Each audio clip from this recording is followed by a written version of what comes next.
Hello, everyone. Thank you for joining us on this beautiful day. I am so excited that we are in part three of the Workplace Wellness series with Cindy Smarsh, who is the CEO and founder of the Kindness Principles. And today she's going to talk about something that is not only important now, but it's one of the leading topics coming up in the future for good leadership, first person leadership. How you are affects everyone underneath you and how they affect everyone underneath you. So you're the tip of the pyramid. And so she's going to give us some tips about how to maintain the best possible first person leadership. So here she is, our favorite, Cindy Smarsh. I'm the favorite. Oh my gosh. Thank you, Sally. Thanks for having me and for doing this series. I hope that it's affecting corporations everywhere. So today I want to tell you a quick story about my own life and then introduce the concept of first person leadership that I have developed and discuss three ways that you can really demonstrate that in your organization starting today.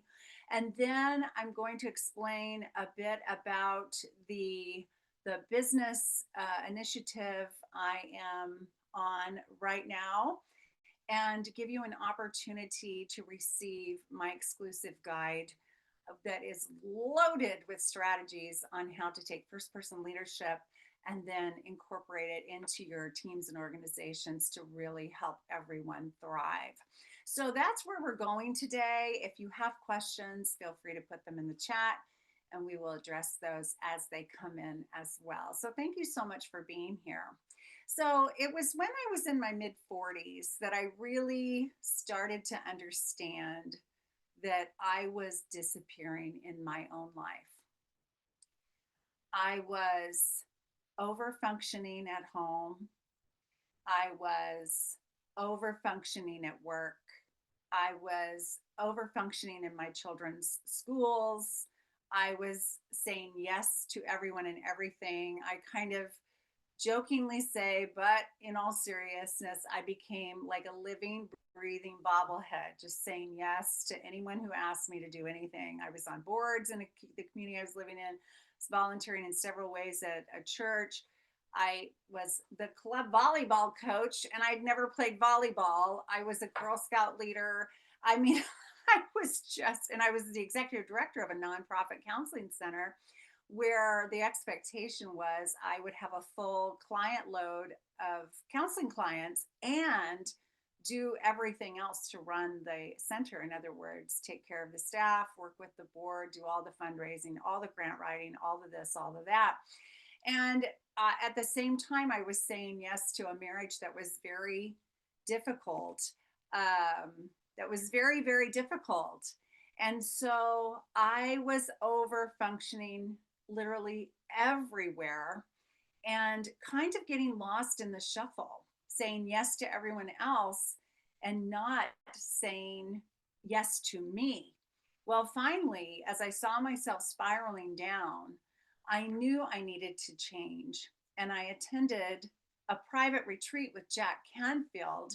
And one day we were sitting in a mastermind experience and we were taking turns sharing our dreams with Jack and telling him all the reasons why we were not going for our dreams. So, in other words, giving him all of our excuses for not going for them. And I was one of those included. And when I was going down my list of reasons why I was not going for what I really wanted in my life, he turned to me and he said, Cindy, it is your job to live your life. And I don't know if you've ever had one of those moments in life, but this was one for me that it was like the clouds split open and, it was like, it was like, oh my gosh, I need to take the leadership of my own life starting today. And that, my friends, is now what has evolved for me in business, what I coin first person leadership. So I went home from that retreat. I started making some serious decisions in my life where I was saying yes to my absolute yeses and saying no to my enlightened no's.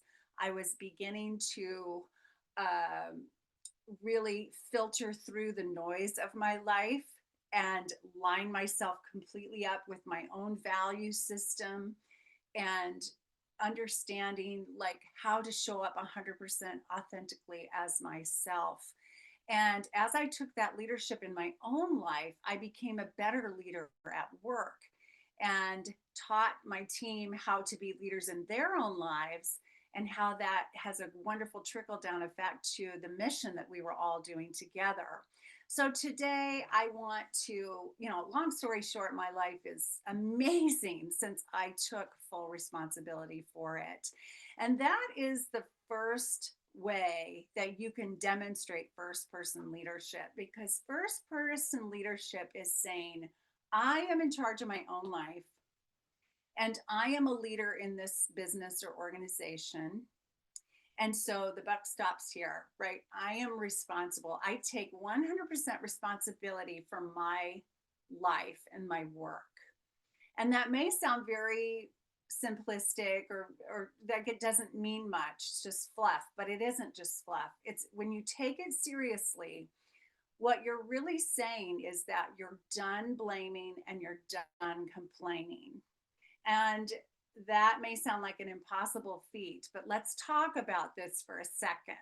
Because every time we blame a circumstance or another person, we are giving our power away in those situations. When we're pointing our fingers out this way, we're really saying, I have nothing in, I have no skin in this game. I can't do anything about this. And that is putting you in a position of powerlessness. And that's not being a leader. Leaders don't do that. Effective leaders don't do that. Same with complaining. If we just sit around and we complain about this and we complain about that, and in life, we might do that about the weather or the economy or the this or the that. Or at work, we might complain about this coworker, or we might complain about, whatever, last quarter's results, or whatever we might be complaining about, the lack of time off, overworking, whatever it is. If you just complain about it, again, you're giving your power away. So taking 100% responsibility for your life is saying, I'm in charge of myself. And I'm going to be intentional every day with the choices I make, the things I say, what I do and I don't do, and all of those things, and staying really conscious and self aware of that. So, again, let's just not waste time blaming and complaining. If you're unsatisfied about something or something's ineffective, that's, of course, we need to look at those things, right? We need to look at those and go, okay, where can I make a difference in that aligns with who I am in my life and in this organization? And what is something that is outside of my wheelhouse that needs someone else's attention or some other way to be attended to? So you do want to focus on where you have the ability to make a difference. You do want to align your choices and actions with who you really, the essence of who you really are, right? Who you are and what you're passionate about. And another way to demonstrate first person leadership is to build your confidence level, constantly building your confidence level, right? Because the more confident you are, the more effective you're going to be. But we want confidence with humility. So we want to recognize our strengths and really, capitalize on our strengths, and then notice where we have growth opportunities, because we've all got them. I've got them. You've got them. We've all got them. And give ourselves opportunity to nurture those skills, those qualities that we want to develop within ourselves to be even more effective as leaders. Part of being first person leadership too is self-care. You hear this all the time, so you're probably like, boring, but there's so much truth in this, because when you take care of yourself as a part of your umbrella of being a first person leader, you are taking care of literally everyone else by doing that, right? Because when I was showing up as the executive director of that counseling center, exhausted, depleted, depressed, frustrated in my life, overwhelmed, how effective was I? I mean, I think I pulled it off enough, barely, to keep it all going, to keep the engine running, but I didn't have a lot of capacity to show up for the team as effectively as I would have liked to. I didn't have the bandwidth to serve our clients as much as I would have liked to either. Just getting by is what a lot of people are doing out there in the workplace for lots and lots of reasons, of course. So, but self care is one of the answers to that. It's one of the answers. And so, keeping your own rest and relaxation, your joy, your play. How many of you play ever? Play. Be adults that play. And then keeping a balance in your life of work and other things that are important to you, whatever that is, whether it's the people in your life, other organizations you're involved with, hobbies you enjoy, your own health, whatever your own health and wellness plan is for yourself, keeping those things front and center. And with that, you must stop over functioning. Over functioning is, I know a lot about that because I did it, and it enables people to under function.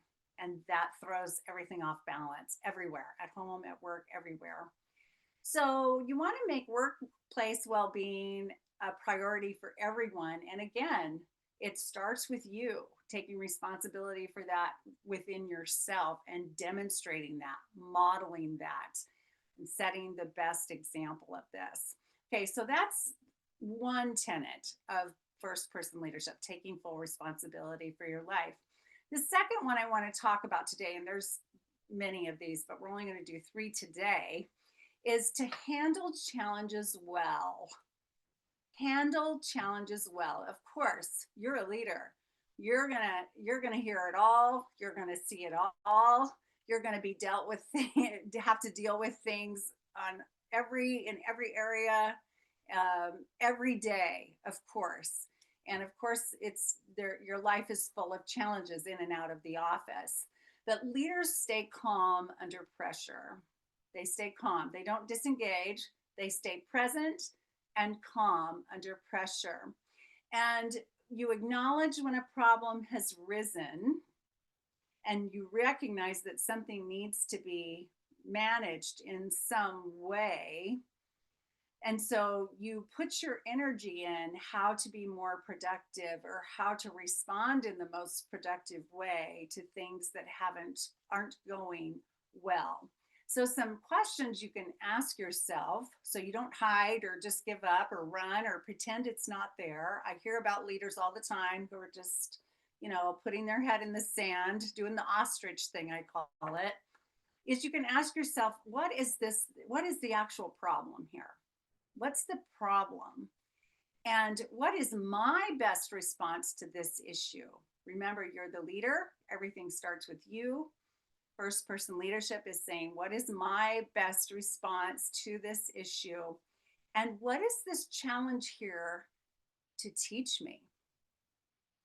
Now, that's an interesting one, right? Because everything that goes on is feedback for us, right? So when we have a challenge, it's feedback. It's not failure. When something goes in a way you didn't really want it to go, it's a feedback system. It's your built-in feedback system. So you want to catch it. You don't want to miss the feedback. What is this challenge here to teach me?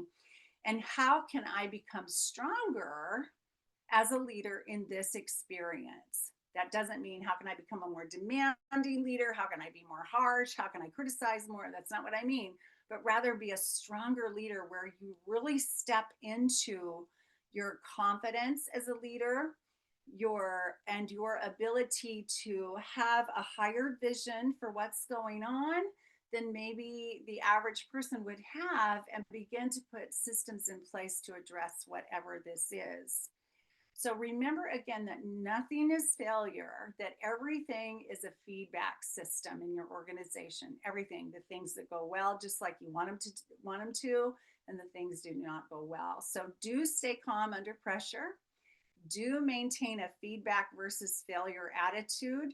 Like, we want people to work in places where mistakes are safe to make, because we're all human and we're all going to make them, right? We're all going to make them.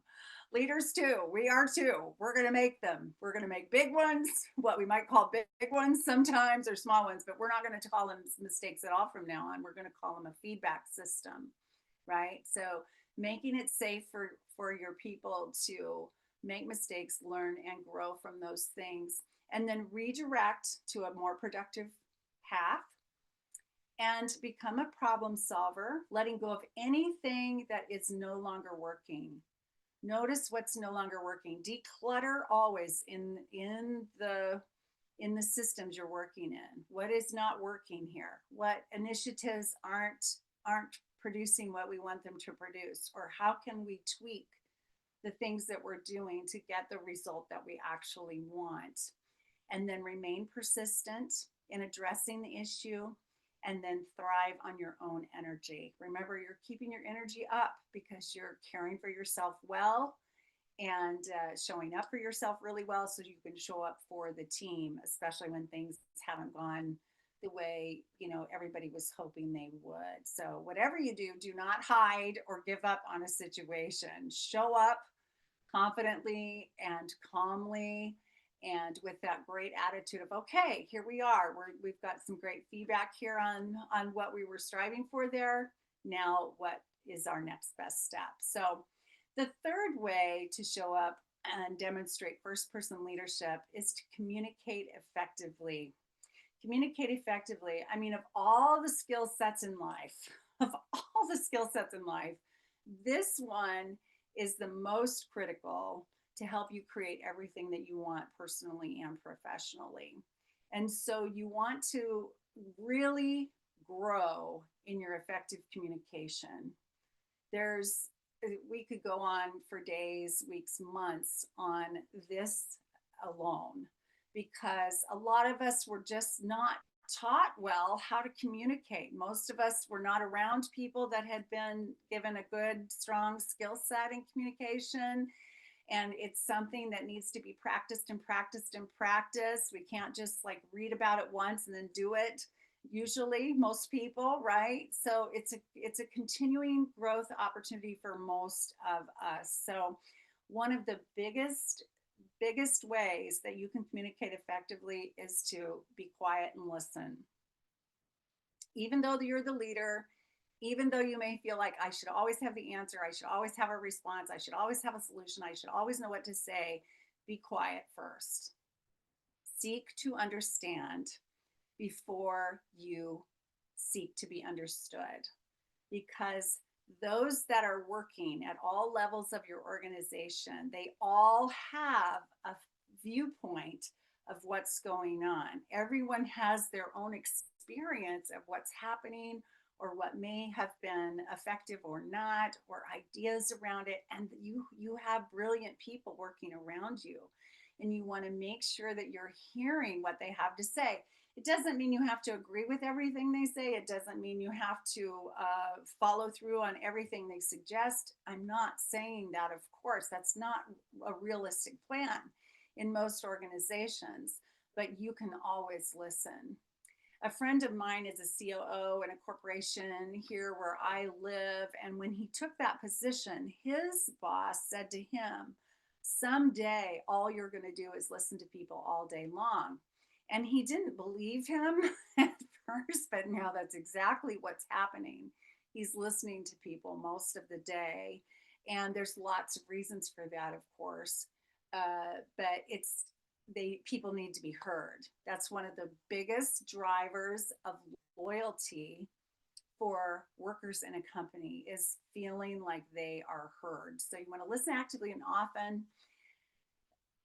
I like to see leaders speak language of certainty and commitment and assurance, not what I call tentative language.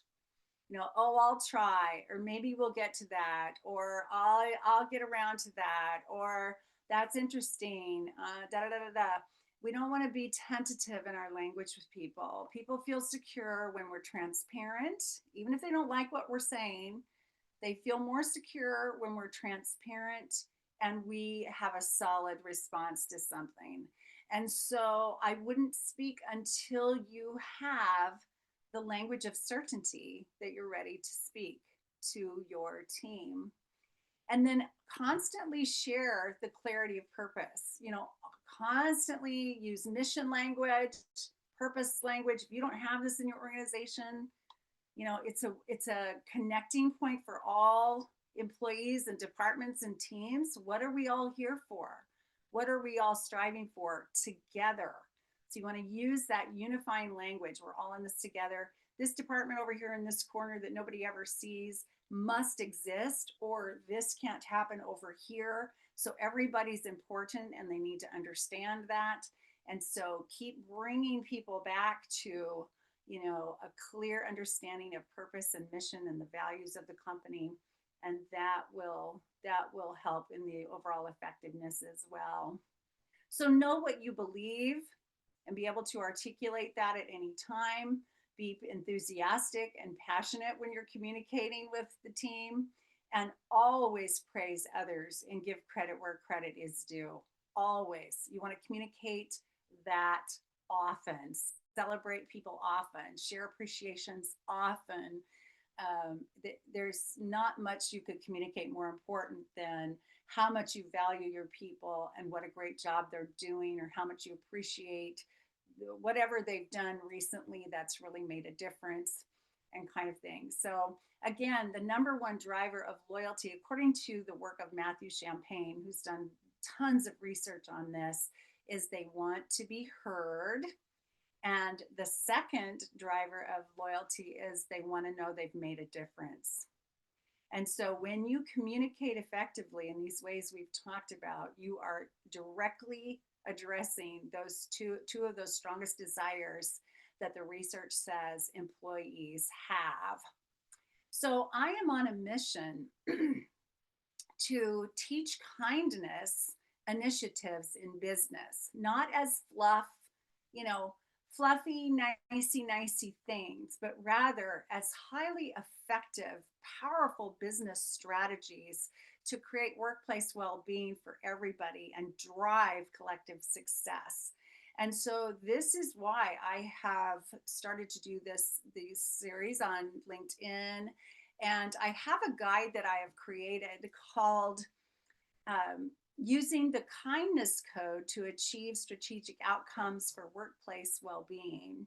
And what the Kindness Code is a system I have created to help companies incorporate all kinds of initiatives that help create higher productivity, better retention rates, lower absenteeism, higher morale, greater job satisfaction, greater life satisfaction, greater work-life balance for everybody in all aspects of the organization. And the research, there is so much research backing these initiatives. So in the guide, you will find numerous strategies to incorporate the kindness code in your organization. You will be given tons of research that I've found that backs up these kinds of initiatives, and 5 questions to ask yourselves that will help you create positive change in your organization. And so if you would like to receive this guide, it's free. I just need you to DM me on LinkedIn. Look for Cindy Smarsh on LinkedIn.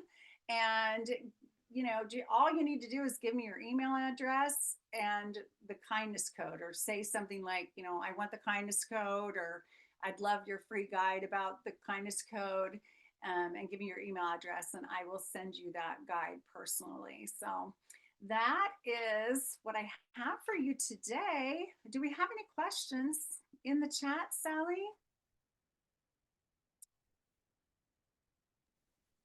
I was going to unmute Tammy. Tammy might be I don't know whether she's at her desk or working or what she's doing. Just to follow up with Tammy. Tammy's from New York City.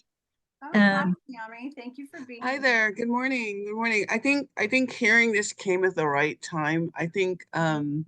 my own sort of leadership style has been a little bit more stoic, keep calm and carry on. And Yes, yes, and it's I think, good. in a world, beset by AI and a lot of other different changes, um, I think I need to moderate that or improve that. I still want people around me, especially the ones who are reporting to me, to be calm and feel solid in my leadership. But I definitely think I need to show my empathetic self a little bit more. Mm. Oh, And yeah. Sorry, I interrupted you, Tammy. and just, um, I was gonna say be more authentic. I don't know if you can be more authentic, but just kind of more lead with my heart, which is, Yes. where the empathy is a lot more visible. I love everything you're saying, Tammy, and I fully support you in where you're going with this because what's especially, and I love that you mentioned AI because it is a fantastic tool that's changing how we work as well and everything, which and can be used in such positive, wonderful ways. And we are human beings. And there is no tool in AI that's ever going to replace the presence of a strong, calm, empathic leader like yourself. Never, never will it. And people are hungry for real connection. There is a hunger out there to have real connection. And it doesn't mean you have to wear your heart on your sleeve at work and come in and cry if you've had a bad morning. It doesn't mean you have to do that to be authentic or kind, but just being Tammy, like being who you are, being approachable, being your kind, caring self. I mean, I'm sure you have a lot invested in this company that you work in, a lot of your heart and soul and passion. And I hope that's getting through to those that are working with you and that they know that you see them. You know, the kindness code is it's an acronym, and the K is know your team members, like really know them. Now, if you have 10,000 employees or something, I understand that's that's a greater challenge. But how can you have all team members be truly known for who they are in the organization, not just for what they do or the results that they get or whatever, but how can we really know our team and acknowledge them as people and not to forget that. And then the bonus K is keep communicating, which I talked about some and which you've certainly addressed yourself. Are there other things that have come up for you today or any questions? No, but it makes me think, never before have we asked people to react to change in such a quick fashion. And Mm. so, change is always hard, Hmm. but change every month or every week Yeah, constantly, right? With technology is and crazy. AI. It is kind of crazy, and we can like get overwhelmed. And then when people get overwhelmed, they shut down, right? They check out because they can't take all the fluidity going on. And so the fact that you recognize that is so fantastic because then you can be sensitive to, how they're tracking the change, how they're flowing with it, and what could come along with those technical changes that you're asking people to make that can support them in managing change. Because as human beings, of course, we are wired to resist change. Our brain goes into Hmm. fight, or flight or freeze when because it equates change with danger. Something's different. Oh no. And it gets people all stressed out. And so again, that calm, confident leadership feeling, when you can show up and say, these are some changes coming.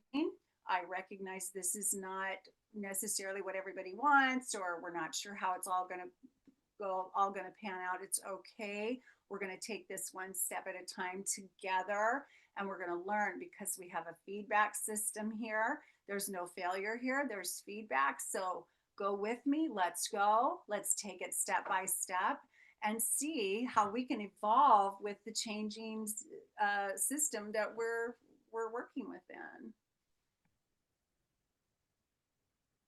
Definitely. I think I was realizing that, for my people, um, resistance I'm used to, and I have the playbook for that. It's paralysis that's new to me, and getting people on the bus. Yes, paralysis, exactly. Yes, they freeze because they're so scared. So yeah, so what have you found that helps the most when you find team members in paralysis? Is there anything that's worked so far? Acknowledgement of, the sometimes it's the elephant in the room. Yes, this is crazy. Yes, we're asking more of you than ever before. Mm-hmm. And just sometimes, identifying, hey, I noticed that you weren't your normal self, or you didn't have any questions. You always ask questions, Yeah. or No. I noticed that you're hesitant about X, Y, and Z, and sometimes that's enough to kind of Yeah. break Yes. through. Yeah. Um, Sure. and then just listening to whatever the concerns are, and whenever I can, addressing them. And Yeah. sometimes I can't. Sometimes it's something we're all dealing with, and yeah, we all feel unsettled and uncomfortable. Yeah, I love that, because what you're doing there, you're acknowledging them and you're reflecting back what they're experiencing. And so they feel heard, they feel seen, and you're not losing your mind when they're doing this. You're Hmm. showing, oh yeah, I get it. I feel it too sometimes, and we're gonna get through this. We will find our way together. You sound like a wonderful leader. It's funny because previously in my career, I always knew I was one, and one of the things I had to deal with was that it's kind of like I don't have children, but sometimes you have to push the kids out of the nest Yeah, oh, and for say, yeah, sure. yeah, I know you like working for me, but Mhm. you're stalled. You need to move to the next step, and helping people who were comfortable where they were, Yes, you yes. know, Mhm. um, move on to the next step, get better, try new things, and it was, I was remember talking to my mom about it, and she's like, yes, you have to, encourage people to take the next step, Yeah. um, be the person that they were meant to be. Mhm. It, Yeah, I what is love it? Newton's it. first law, that law of inertia, bodies at rest tend to stay at rest. And, get people to realize that, when opportunity knocks, you have to open the door, For sure. and so that was a, an interesting challenge, I guess. Mm. And I would tell people, hey, I'm hiring you, but I expect to promote you or, help you move to somewhere else in 2 years. And, so don't get comfortable and don't think that this is a reflection of I don't like you. I really like you because I want the very best for you. Yes. When I was doing research for all these kindness initiatives and things that I've been developing, I found that the company Chick-fil-A, who, which I haven't paid attention to at all. I'm not a big, fast food person or whatever, but I found out that they, of course, a lot of their employees are young, and maybe it's their first job even, but the Hmm. company has a value of nurturing, creating great employees in those employees of theirs for their future jobs. And I thought, oh my gosh, that is so brilliant. And I know what you're saying is very much the same thing. You want to nurture your team members so they can advance within the organization. if that's appropriate for them in their lives, if that's the best way for them to stretch and grow, you want to nurture and support that. And also, I hear you saying, hey, if you're here, if being here holds you back from what you are capable of doing or what you want to focus on or what you're more passionate about now, I want to launch you out there in the world to be you, wherever that is. And that is very selfless and it's highly effective, because what you do not want are people who feel stuck or who have no passion for what they're doing and so forth, and who feel like they're not growing. And so even if people think they don't want to grow, actually we are wired for creativity. We are born as creative souls. And when we can get comfortable stretching ourselves, the possibilities are endless. And I'm glad you know that. I sort of stumbled onto part 3. Is there any way I could watch like part 1 or part 2? Yeah, for sure. We have replays of those. I think we still have those, don't we, Sally? Um, they are on, they're all on your channel on YouTube. Oh, okay. Yeah. Look for Cindy Smarsh on YouTube. The Kindness Principles. Mm-hmm. They'll be there.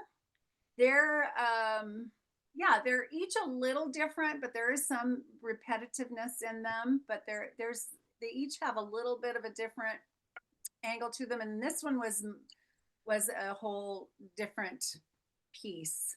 And then we're going to have another one next month, but we haven't decided on the topic or the date yet. Is there any topic you'd really like to see me address specifically that would be meaningful for you or your organization that you can think of? The biggest thing for most companies right now is, the change management part of AI, and I know that my company's not different from most others dealing with it, and also the fear that, the machines are taking over, Right. and You won't need or,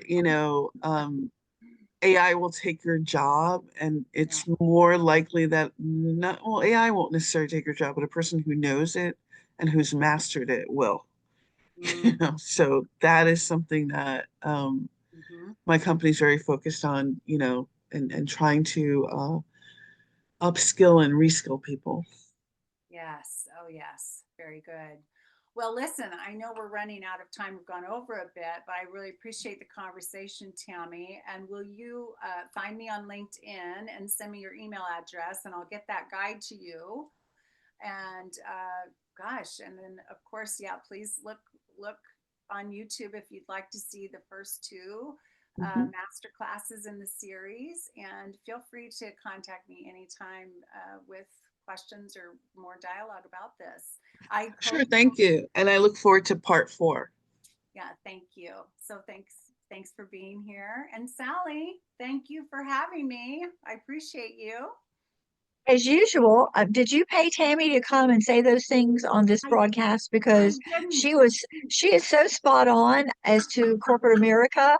I'm thinking like, whoa, Well, this she's is living it. exactly where we're all headed. We've got these looming AI, initiatives, but we also don't necessarily have the soft skills to bring people along with that. So it's not either or, it's both. So Tammy, that was a great insight. And yes, you are a true leader because they've become the babies you didn't have. You've nurtured them, and you're kicking them out of the nest. And I just one question for you: who nurtured you? I bet it's your mom. Yeah, when people ask, well, who's the person you respect most in the world, I kind of have to go back to my parents because I think they did a pretty good job with 4 of us.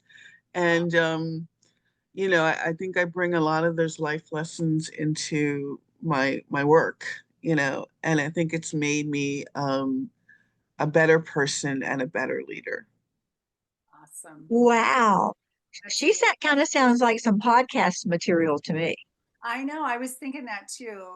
Tammy, I have the Kindness Principles podcast I'm going to launch very soon. And one of the things I want to do is interview leaders who get this, who actually get this. and are living it day in, day out. So I don't know if you're open to that kind of thing, but I'd love to stay in touch with you about that if you're open to it. Sure, sure. And I will make sure that I connect with both of you on LinkedIn. Fabulous.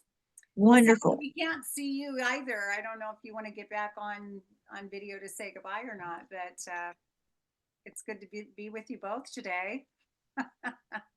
Here I is. Here I is. There he is. Usually Yes. the dozens and dozens of people that, I don't know, we had 70 registrants last month and none came. The first time we had how many, and 2 were here, and now good old Tammy showed up and we had, I don't know, 55 registered or something. Well, they're also busy people in their Oh, I know. corporate world, Oh, and they're waiting for us to send us this replay so they can put it on their headset and pretend like they're doing something and listening.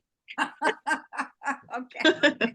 Well, thank you, ladies. It's been a pleasure. Thank you so much. I Thank appreciate you. you so much, and thank you so much, Cindy, for this is such a wonderful intro into the world of how kindness really makes a huge difference. Oh, yeah, it's the answer. It's the answer. Thank you. Take care. You too, Cammy. Thank you. Bye, Sally. Bye.